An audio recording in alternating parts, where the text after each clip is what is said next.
Hello guys, कैसे हैं आप सभी लोग। आशा आप सभी लोग सही होंगे।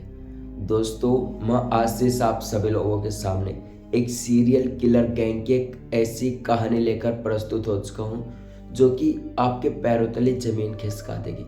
जी हाँ दोस्तों, जब मैंने आर्टिकल्स या फिर बुक्स या फिर न्यूज़पेपर में जब इस घटना के बारे में पढ़ा तो मेरे पैरों तले जमीन खिसक गई। असल में मुझे ऐसा लगता था कि क्राइम, मर्डर, जो भी रेप की जितने भी केसेज हैं, मैंने ये सारे अच्छे से पढ़ लिए या फिर मैं उब चुका हूँ कि ऐसी कोई हरकत बची ही नहीं हो। लेकिन आज की कुछ घटना ऐसी हुई है, ये जो कहानी है बहुत ही पुरानी है, लेकिन ये जब मैंने पढ़ी, इसके बारे में पढ़ा, तो मेरे पैरों तले ज़मीन खिसक गई।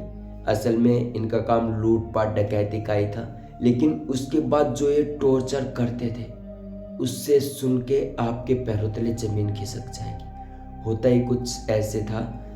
कुछ ऐसे था असल में। जब भी ये किसी घर में लूटपाट करते, लूटपाट करने के बाद जो भी घर में औरतें या फिर बच्चे, बूढ़े, कोई भी हो, चाहे कुछ भी हो, उन पर कोई भी रहम नहीं खाते थे। उनका सबसे पहला काम था उन्हें टॉर्चर करना।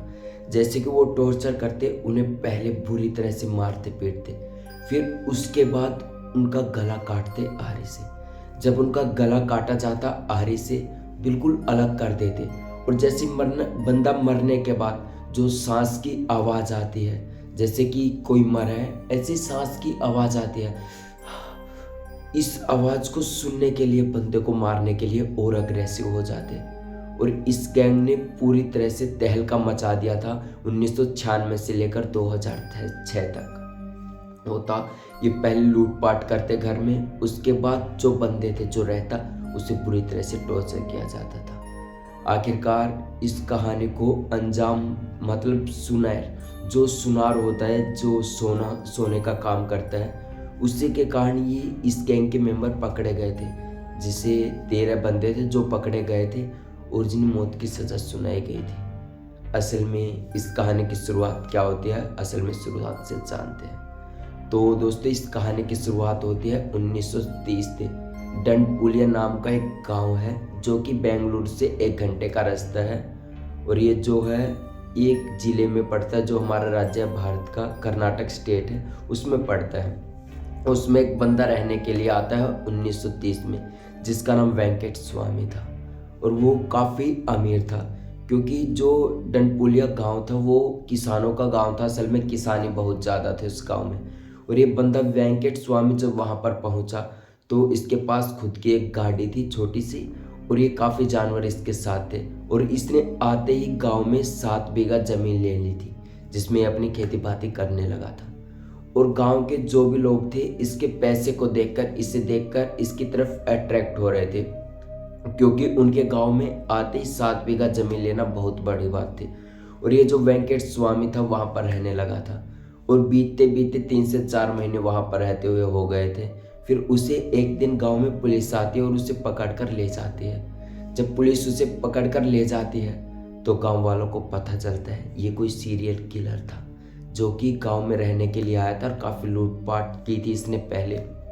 लेकिन कैसे न कैसे करके 5 से 6 महीने के बाद वो छूट कर वापस गाँव में आ जाता है। जब वो वेंकट स्वामी गाँव में आता है तो वो और भी ज़्यादा खतरनाक हो चुका था, क्योंकि उसने खुद की एक गैंग बना ली थी, जिसमें इसमें खुद के बंदे काम कर लिए थे, जोड़ लिए थे। यानी कि 2 बंदे तो इसमें परमानेंट थे, एक का नाम मुनियप्पा और दूसरे का नाम हनुमा था, जो कि परमानेंट इस गैंग के बंदे बन चुके थे। डंडपुलिया गैंग से ये हुई थी, इनकी वे वो हुई थी, ये रहने लगे थे।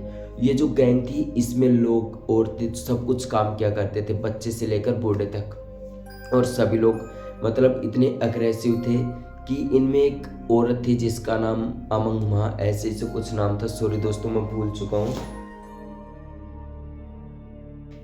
गंगमा नाम की एक फीमेल औरत थी, जो कि लीडर थी, जो कि डिसाइड करती थी इस घर में ये चोरी करनी है और ऐसे सब कुछ चलाना है। और वेंकट स्वामी नाम का जो बंदा था, उसने थोड़े ही ऐसे ही साल भर गुजरने के बाद शादी भी कर ली थी। तो इसके 4 बच्चे हुए थे, जिसमें 3 लड़के थे, 1 लड़की थी, और एक हरन अप्पा नाम का एक बच्चा था इसका, जो कि इसी काम में जुड़ गया था और इस काम को बढ़ावा देने लगा था। और चोरी चारी, लूट पाट, डकैत, ये सब इनका काम था। और इस गैंग में सभी मेंबर काम क्या करते थे, जो कि कर्नाटक के आसपास की जगह थी डंडपुलिया गांव, जिसमें इस गांव के कारण इसका गांव का नाम था, जो इसी के कारण इस गैंग का नाम डंडपुलिया गैंग पड़ गया था। और होता कुछ ऐसे था, ये जो गांव था यहाँ पर सभी लोगों को पता थी कि यहाँ पर कुछ ना कुछ होता है, लेकिन जो बस थी, जो ड्राइवर था बस का, वो भी इस गांव में बस नहीं रोकता था, तुरंत वहाँ से निकल जाता था, क्योंकि उसे पता था इस गांव में कुछ ना कुछ तो हो रहा है, लेकिन वो उसे ये नहीं पता था कि आखिरकार हो क्या रहा है। तो इसी कारण से वहाँ पर बस भी नहीं रुकती थी। और ये जो गांव था धीरे धीरे काफ़ी चढ़ने लगा था। 1996 से लेकर 2006 तक ये काफ़ी अधिक मात्रा में जो ये वेंकट स्वामी था, इसकी जो गैंग थी, पूरी आतंक हो गया था एक प्रकार से लूटपाट में। और इसका काम लूटपाट था। असल में ये जब घर में चोरी करते थे, मेन मकसद था इनका पहले की, जिसमें ये गैंग काम करती थी, औरत थे, जो भी औरत थी, लड़की थी, बूढ़े थे, जो भी काम करते थे किसी न किसी बहाने से, जैसे कि कुछ बेचना, चूड़ी वूड़ी बेचना, या फिर कुछ मांगने के लिए जाना, ऐसे वैसे करके ये आसपास के घर देखते थे, बाहर जाकर निकलते थे, घर देखते थे। उन्हें जैसे ये लगता था कि ये घर ज़्यादा अमीर है, तो वो जैसे तैसे अमंग माँ जो भी थी इनकी, उनको बताते थे कि ऐसे ऐसे सब कुछ है। और ये बैठकर पूरा ग्रुप में डिसाइड करते थे, जैसे कि 6 बंदे यहाँ पर बैठ गए, 6 यहाँ पर, तो ऐसे ग्रुप में डिसाइड करते थे कि इस घर में चोरी करना है। और सबसे बड़ी बात थी कि वो घर में डॉग देखते थे, यानी कुत्ता, कि किसी घर में कुत्ता ना हो। यदि किसी घर में कुत्ता होगा तो पता लग जाएगी कि ये घर सही नहीं है, इसमें चोरी करना सही नहीं है। और ये जब भी चोरी करते तो अपने साथ आरी लेते, पेचकस और जो भी काटने का चाकू, ये सब चीज़ें लेकर घुसते थे। और वो घर में घुसने से पहले 10 से 12 दिन ये देखते थे कि इस घर में चोरी कैसे करें, कि मतलब कैसे इस घर में घुसे और किस तरह से एंट्री करने का रास्ता और एग्जिट करने का रास्ता कहाँ था। ये सब घर में पूरी तरह अच्छे से देखते थे, फिर उस घर में अटैक करते थे, चोरी करते थे। जैसे ये घर में चोरी करते थे, सबसे पहले जो फ़ोन होता है घर में, उसकी वायर काट दिया करते थे। 1930 की मैं बातें कर रहा हूँ दोस्तों। वायर काटने के बाद जो घर के दरवाजे थे, कुंडी मुंडी थी, उन्हें आरी से काट दिया जाता था। जो भी चाकू वाकू लेकर निकलते थे, अपना सब कुछ घर में कर देते थे। और फिर बाद में इनका असली काम शुरू होता था, घर में चोरी करना। सबसे पहले ये घर वालों को पकड़ते, एक जगह बैठाते, उन्हें बांधते और घर में चोरी चारी लूटपाट जितना भी सामान था ले लेते, वहाँ से उठा लेते। और कुछ बंदे तो पहले ही दे देते। तो वह जैसे ही चोरी का सामान उनके पास आता था, जो बंदे घर में रहते थे उन्हें बैठा लेते थे, उन्हें पूरी तरह से टॉर्चर किया जाता था। जो उनका खेल शुरू होता था, लूटपाट डकैत के बाद यही खेल शुरू होता था। उन्हें बैठा लिया जाता था, उनसे बातें करी जाती थी, उन्हें टॉर्चर किया जाता था। और सबसे बड़ी बात दोस्तों, जो उन्हें अग्रेसिव करती थी बंदे को मारने के लिए, उनका काम था जैसे ही लूट लिया, घर में 4 सदस्य हैं, 2 बंदों ने, जो ग्रुप में लेडीज थी काम करती थी, वो कभी मनुष्य का भी ऐसे अटैक करती थी, हर तरह से, मतलब जिस घर में अटैक करना उसे बुरी तरह से फंसाती थी। सबसे पहले कि मान लो मैं हूँ तो मुझे पकड़ा गया, एक ने पैर पकड़ लिया, एक ने हाथ, तो ऐसे लेटा के गला आरी से काट देते थे। जैसे ही गला आरी से काटते थे, तो मरने बाद जब मरता होता है इंसान, तो ऐसे यहाँ से कटने के बाद जो सांस की आवाज़ आती है, जैसे कि जब गला कट रहा है, खून बह रहा है, तो जो सांस की आवाज़ आती थी ऐसे, इसे सुनने के लिए वो बंदे को मारते थे। और जब इस आवाज़ को सुनते थे तो वो और भी एग्रेसिव होते थे बंदों को मारने के लिए। और जब भी किसी भी घर में ये चोरी करते, पूरी प्लानिंग के साथ करते।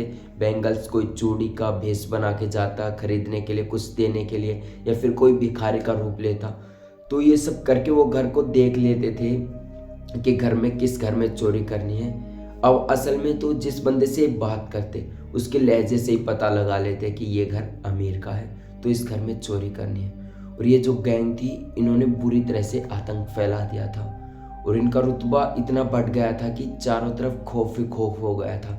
जो लंडपुलिया गांव है इनका, यहाँ पर जो बस थी वो भी नहीं रुकती थी, और पुलिस भी इनसे डरने लगी थी, जो डंडपुलिया गैंग है इनके कारण से। और जो गांव था, गांव के कारण इनका गैंग का नाम ये पड़ा था। तो ऐसे ही साल बीते। जो वेंकट स्वामी का बच्चा था, उसी के कारण उसने इस गैंग को आगे बढ़ाया था। जिसका नाम हरन अप्पा था, जो कि अपने पिताजी वाले ही काम करने लगा था। तो ऐसे ही 2006 तक इनकी जो आतंक था टॉप तक जा चुका था। लेकिन 2006 के बाद कुछ सुनारों के कारण, जो सुनार होते हैं, क्योंकि हरमन अप्पा जो औरत थी काम करती थी, वो सोना वोना लूटती थी, तो सबसे पहले उन्हें पिघलाती थी, तो बाद में उन्हें बेचती थी। तो ऐसे सुनारों के कारण इन्हें इस गैंग को पकड़ा गया था। असल में ये जो गैंग थी, इसमें कम से कम 13 से 14 बंदे परमानेंट थे, बाकी टेम्परेरी बंदे थे। जैसे कि मुझे बुला लिया, मेरे से लूटपाट करवाई, फिर मुझे वापस भेज दिया, जो कि टेम्परेरी बंदे थे। जो मेन बंदे थे 13-14, उनको पकड़ लिया था पुलिस ने सुनारों की हेल्प के कारण। जब उन्हें पकड़ा गया तो उन्हें जेल में ले जाया गया। जो जज था वो भी डर रहा था इनके केस को मतलब सुलझाना करने के लिए, और इसके कारण से केस भी काफ़ी लंबा चला था। और जिन पुलिस वालों ने इस केस के लिए इन बंदों को पकड़ा था, वो काफ़ी डरने लगे थे, क्योंकि उन्हें डर था कि कहीं कुछ उनकी फैमिली के साथ अगले दिन कुछ ना हो जाए। 13 बंदे थे जो पुलिस ने पकड़े थे, और ऐसे इनका केस जो था काफ़ी लंबा खिंचा था, और काफ़ी लंबा खींचने के बाद इन्हें फांसी की सज़ा सुना दी गई थी।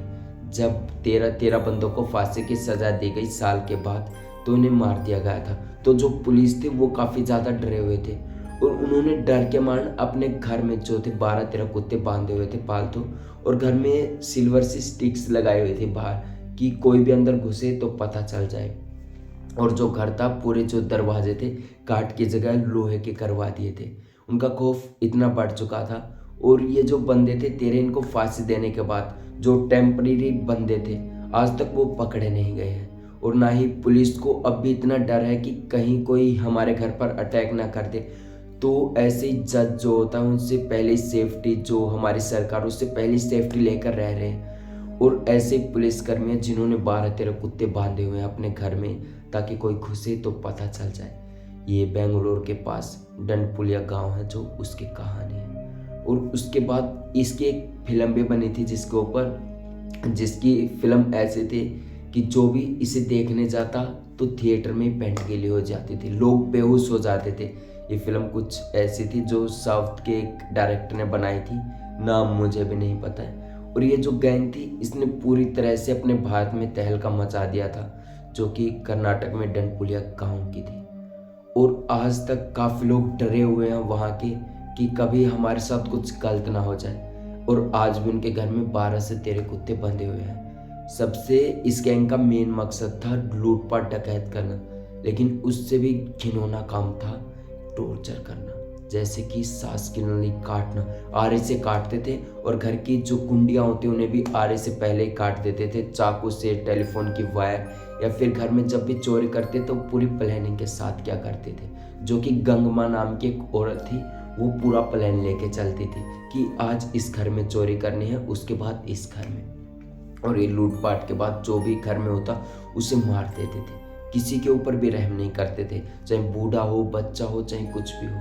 ये इस गैंग की निशानी बन चुकी थी। और इस गैंग ने पूरे मतलब जो कर्नाटक का जगह है, जो बेंगलुरु से 1 घंटे का दूर रास्ता पड़ता है, डंडपुलिया गांव, वहाँ पर पूरी तरह से दहशत फैला दी थी। आज भी वहाँ के जो लोग हैं काफ़ी डर डर कर रह रहे हैं। और इस गैंग ने पूरी तरह से भारत को रोन दिया था। तो ये आज की स्टोरी थी दोस्तों क्राइम की, जो कि डंडपुलिया गांव गैंग की थी, जो कि एक गांव था। उस गांव के कारण इस गैंग का नाम यही पड़ा था। तो कमेंट बॉक्स में बताएं कि आपको कैसी लगी, और ऐसी कहानियाँ सुनने के लिए चैनल को सब्सक्राइब करें। अगले मंडे को फिर से मिलेंगे एक और खौफनाक कहानी लेकर क्राइम की।